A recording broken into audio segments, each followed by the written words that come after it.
Hello, I am Dr. Old Fogey. I see here that your name is Shelly and you wanted to talk to me about something very important. Thank you so much for seeing me, Dr. Old Fogey. I have a lot of things I want to talk to you about today. I'm a little nervous. It's my first time here, and I'm having a little bit of trouble with losing, a little bit of my baby weight. 10 pounds left, and this is so embarrassing, but my periods are a little weird. I skipped one, and one came early. I feel like I have to wear a panty liner all the time. I really don't like to do that. Well, are you looking to have any more kids? Well, no, I'm done having kids. I have two. I'm very happy. I mean, really, you don't really need your period anymore if you're not wanting to have kids. Well, I was reading online about something called PCOS. Perhaps you need some anti-anxiety medication, maybe a little postpartum depression you're having. Well, I'm gonna write you a script for it anyway. If you feel like you need anything else, be sure to give my office manager a call. Thank you. I don't want an anti-anxiety medication. One of my biggest frustrations as a dietitian is what you just witnessed. I have patients who typically come to me as last resort, and honestly, I love it because I love to investigate what's going on and how did this happen. But the frustrating part is when folks come to me and they feel unheard. Maybe they were pushed down so many lines, and maybe they were told, well, I don't really believe that you're eating healthy, or maybe, you skipped a period, who cares? Well, today we're going to talk about PCOS, and PCOS can be complicated, but when we break it down and when we follow some good steps, we can lose weight, we can feel better, and we can feel like ourselves again. Now, in my clinic, I work with individuals as young as 16 to postmenopausal women talking about diet and PCOS. And no worries, I'm gonna share what you can do at the end of this video, but I think it's important to walk through, hey, what is this? What is going on in my body? Because a lot of times we receive these diagnoses and we're like, huh? What is that? How did I get this? Where did it leave me? I'm absolutely not frustrated with you as the patient of mine. I'm like, oh no, the system failed you. So let me help you out. The biggest question is usually why? How did this happen to me? And I will tell you, we have a great big box of Kleenex sitting right on my desk. A lot of times it's up here. And often I have to pass it to folks because it wasn't discussed with them, and it's very scary. And I am so sorry. So incredibly sorry. I can't answer that question. I can't answer the why question. I would be a millionaire if I could. It's the one and only Double G.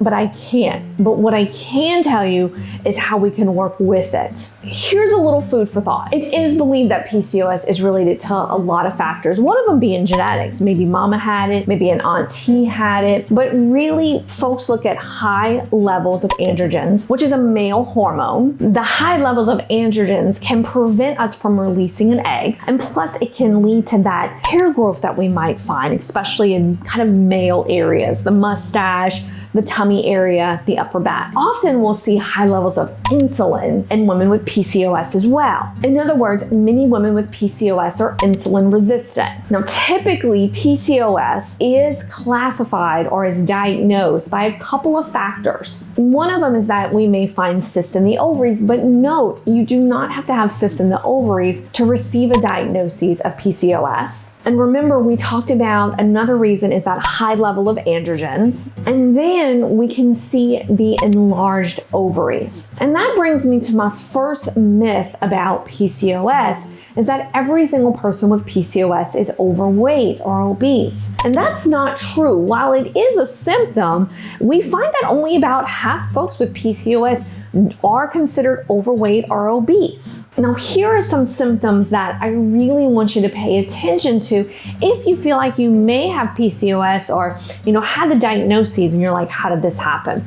The first and the most common one is irregular periods, but let's explain that a little further. I think a lot of us feel that an irregular period is, oh, I skipped it. Oh, it's been 45 days since I had a period. But think about it in reverse. Having a period less than 21 days, maybe having them every 14 days, breakthrough bleeding, is considered irregular. So you want to write down the times of your cycle when you have it, even if it's a breakthrough bleeding. Most women find out they have PCOS if they're trying to conceive and they're unable to get pregnant. Then we think about our skin. Is our skin oily? Are we developing acne? But not just on our face.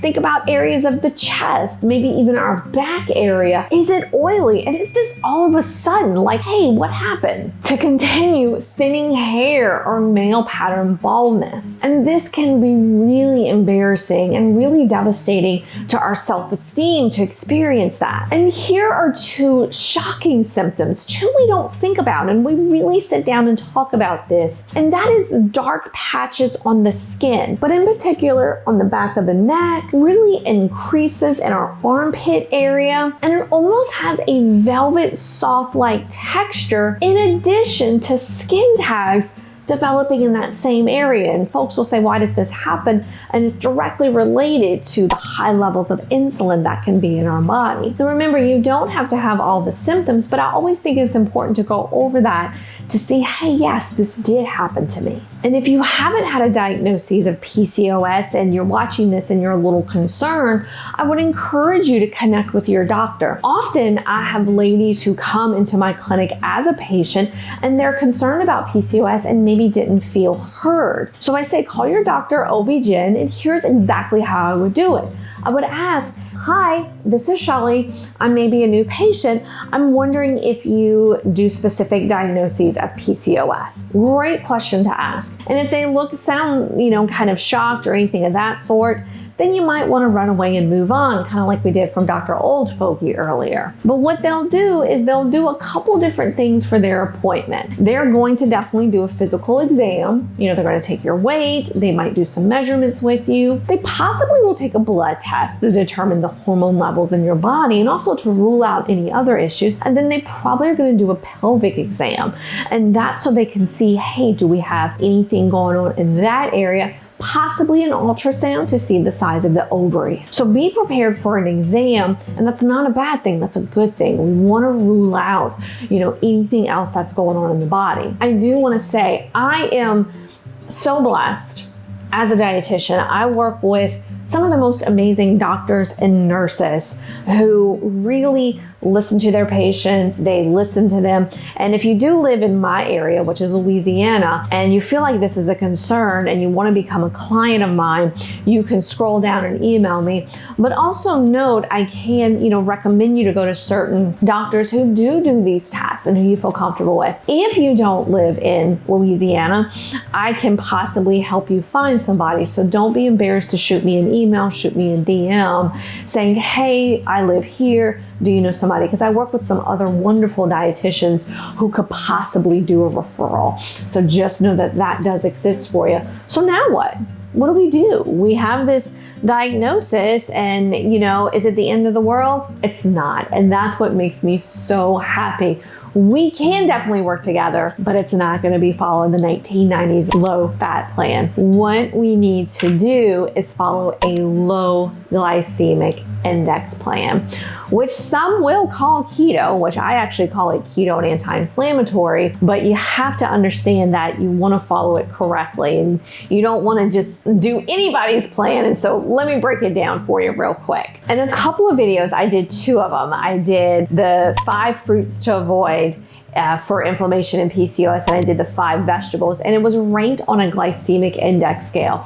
Pretty much the glycemic index. The glycemic index is a ranking system, and it shows how fast blood sugar rises in your body after eating carb. So carbs definitely are our white breads, our whole grains, our fruits, our vegetables. And yes, we can't just eat all the carbs we want because they're good for us. We rank them on that glycemic index scale. Numerous studies have found that following a low glycemic index can really help individuals with PCOS as well as help with weight loss. In particular, there was this fabulous study where they put both folks on the same calorie level. And I really talked extensively about this in our 5 fruits to avoid video, which I'll link in the description box. And they had folks follow, these are folks with PCOS, a low glycemic index plan, and they gave the other folks just a regular low fat diet. And the improvement in insulin resistance and the weight loss was phenomenal in the folks who followed the low glycemic plan, even though they followed the same calories. So don't fall for that garbage of, oh my gosh, just eat this many calories and you can eat whatever you want and I can eat ice cream and blah, blah, blah. That's where we're kind of getting failed in all of our diet plans, from vegan to keto. Like I see these videos with folks eating, oh, I'm just gonna eat this keto ice cream for a day. That is ridiculous. Don't do that.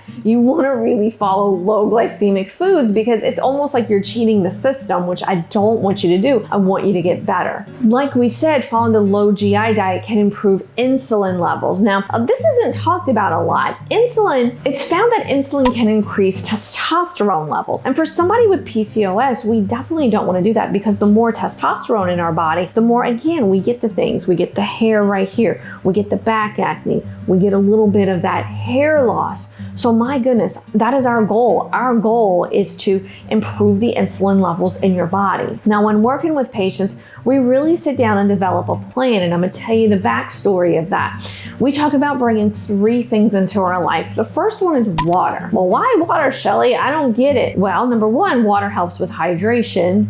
Obviously, we want to bring in water. Now, I did a video a couple months ago about water and the importance of weight loss. And my goal for folks is to drink 72 ounces of water a day. Drink your 16 to 24 ounces of water with your meal. Then we look to cut out any added sugar in our body. And yes, that does include the white carbs. So the white rice, the white pasta, the white potatoes, the white bread, the corn. We want to get rid of those because, again, they are high on that glycemic scale. That does include cutting out the whole wheat products, the whole wheat bread, the whole wheat pasta, the whole wheat rice. We did a video earlier about how really the difference between white rice and whole grain rice was not that big of a deal in fiber. We hike up those vegetables. We do highly specific cereals. And if you're confused, you're like, oh my gosh, tell me exactly what to do. You can scroll down in the description box. I have a 7-day keto and anti-inflammatory meal plan that you can follow. That is low in the glycemic scale. You sign up for it, it gets directly sent to your inbox. You'll be able to print it out. It has a beautiful shopping list and it can get you started on the right track because I want you to succeed. I don't want you to keep going place after place after place. It completely breaks my heart. I am so honored that you chose to watch this video, that you've watched to the end. I would be even more honored if you gave it a like, give me a comment below, and be sure to subscribe to our video. Thanks, friends.